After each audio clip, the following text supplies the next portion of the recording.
Message आले होते इंस्टाग्रामवरती की दादा आम्हाला पोलीस भरतीची आम्ही तयारी करतो आहे आणि आम्हाला जरा ग्राउंडविषयी काहीतरी माहिती सांगा की 1600 कसं टायमिंग बेस्ट द्यायचा किंवा स्टेपिंग कशी वाढवायची. तर त्यासाठी आज आपण वर्कआउट थोडा चेंज केलेला आहे. आणि हॅलो गाईज, मी विशाल समकराव तुमचं स्वागत करतोय VS फिटनेस चॅनलमध्ये. तुम्ही बघताय आजचा 90 डे चॅलेंज मधला हा 8वा दिवस आणि 8व्या दिवशी आज आपण करणार आहोत रोडवरती रनिंग. आणि आजच्या दिवसाची सुरुवात आपण आता करतोय 5 वाजलेत, सायंकाळचे 5 वाजलेत. 5 वाजता करतोय. काल आपल्याला खूप अंधार झाला होता करता जेणेकरून आपल्याला व्हिडिओ करता आला नाही.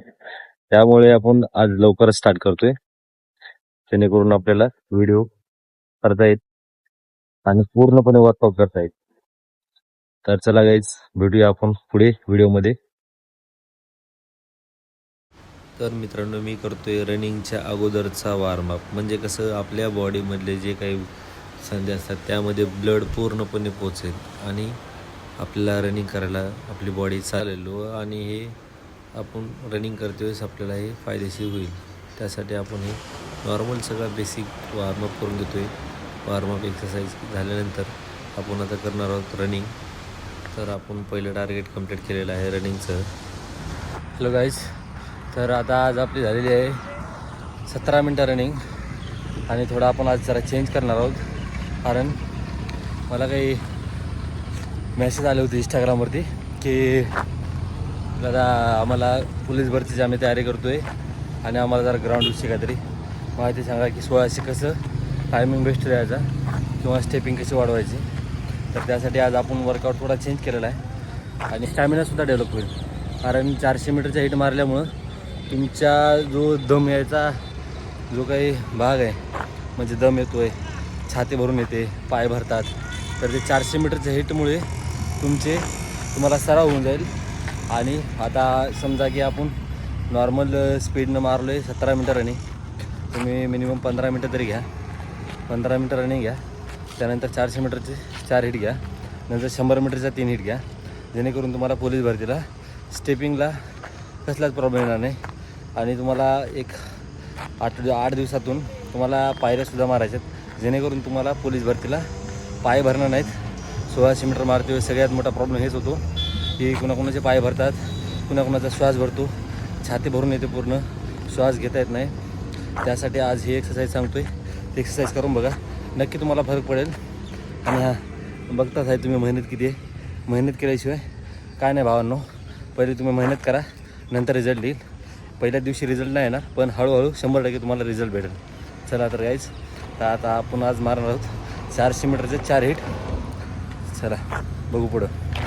रनिंग करून झाल्यानंतर आता आपण करणार आहोत 400 मीटरचे 4 हिट आणि मग त्यानंतर आता 100 मीटरचे आपण 4 हिट करणार आहोत. आपल्याला भरतीसाठी पूर्ण फायद्याचं पडेल. त्यानंतर आपण करतो स्टार्ट वॉर्मअप.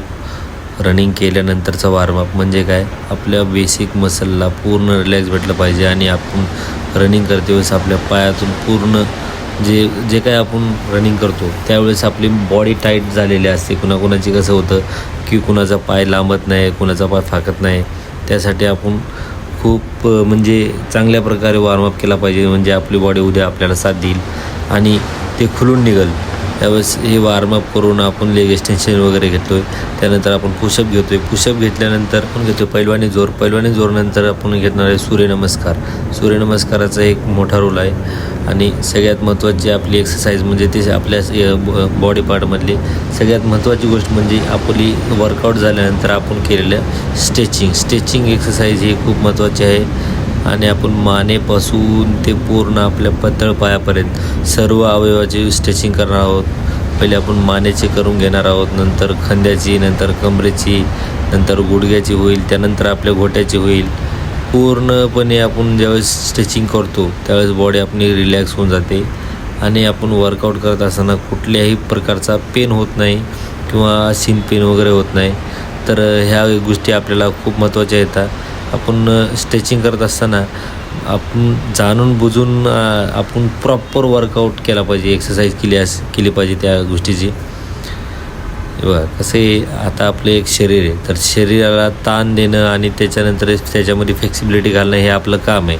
तर त्यासाठी आपण प्रॉपर जेवढं होईल तेवढं आपण स्ट्रेचिंग करणार आहोत चांगल्या प्रकारे. तुम्ही पण तशीच करा, जेणेकरून तुम्हाला सुद्धा या गोष्टीचा फायदा होईल. आणि हाय गाईज, तर आज डे 8 आहे. आपल्या 90 दिवस मधला 8वा दिवस आहे आणि आजच्या तारखेला आपला पूर्णपणे वर्कआउट संपलेला आहे. स्ट्रेचिंग केलेली आहे, वॉर्मअप केलेलं आहे, त्याचबरोबर आपण 17 मिनिटं रनिंग केलेली आहे. आणि सगळ्यात महत्वाची गोष्ट, 1600 मीटरसाठी तुम्हाला मी काही स्टार्टिंगला सांगितलं होतं ते सुद्धा घेतलेलं आहे. आणि तुम्हाला ते दाखवले पण तुम्हाला व्हिडिओमध्ये बघता पण येईल. आणि अशा पद्धतीने आजचा 1600 मीटरला आणि 100 मीटरला इफेक्टिव्ह पडणारा वर्कआउट मी तुम्हाला थोडा सांगितला आहे आणि उद्या थोडा सांगणार आहे, जेणेकरून आजचा व्हिडिओ जास्त मोठा नाही झाला पाहिजे आणि तुम्हाला समजली पाहिजे, प्रत्येक गोष्ट समजली पाहिजे की मी काय सांगतोय आणि कसं सांगतोय. एका दिवशी तुम्हाला बर्डन सांगतोय, परत तुम्ही ते विसरून जाणार. तसं नाही, तर आपण प्रॉपर गोष्टी समजून घेऊ आणि मगच पुढे चालू. तर त्या हिशोबानं आजचा दिवस आपला 8वा दिवस संपलेला आहे आणि तुम्ही बघताय व्हीएस फिटनेस चॅनल. तर गाईज, तुम्हाला जर थोडी जरी माझ्या टिप्स जरी आवडल्या असतील तर लाईक करा, कमेंट करा आणि सबस्क्राईब करा. इंस्टाग्रामला असेल तर फॉलोचं बटन दाबा, जेणेकरून माझे व्हिडिओ नवीन व्हिडिओ बनवलेले तुमच्यापर्यंत येतील आणि तुम्हाला कुठले तरी नवीन गोष्ट मी शिकवण्याचा प्रयत्न करेन. तर जय हिंद गाईज, भेटूया उद्याच्या पार्टमध्ये डे 9 मध्ये. तर शेअर करायला विसरू नका, तुमच्या फ्रेंड सर्कलला शेअर करा, जेणेकरून पोलीस भरतीसाठी सर्वात महत्वाचं वर्कआउट आहे जे की आज तुम्हाला सांगितलेलं आहे मी. तर चला गाईज, जय हिंद, भेटूया उद्या, बाय.